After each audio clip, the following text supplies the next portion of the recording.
For me, the big story from this year's scorecard is that there has been a surprising resilience of European foreign policy against the odds. Europe has spent this year tackling, as it did the previous year, the crisis in the Eurozone. It has stabilised that crisis, but at the same time, it has managed to have relative success on the foreign policy side.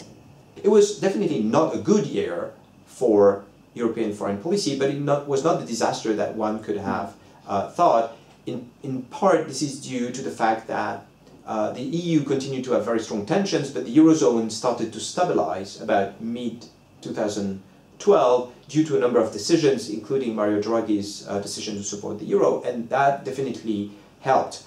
The UK, Germany and France have continued to play a very strong leadership role within Europe, although that's on fewer policy areas than it was last year. Together as a collective, they still do drive European foreign policy. What's interesting for me is that the UK is still part of that leadership coalition, because the whole debate in 2012 in the UK has been about moving away from Europe. But here we see in the scorecard that on the foreign policy side, they continue to play an active and driving role.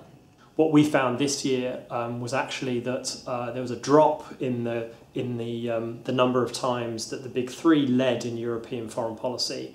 And Sweden, which we identified as a country that punched above its weight last year, now actually leads almost as much as the big three do.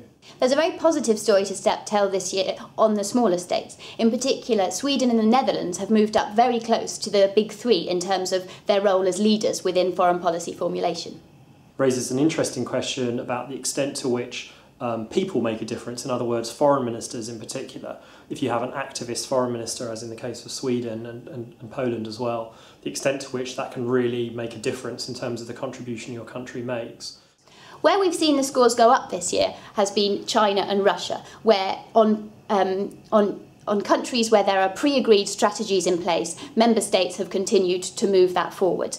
We've seen stagnation in relation to the US, wider Europe and Middle East and North Africa, where there could have been a stronger performance, but nevertheless we haven't seen the overall grade go down.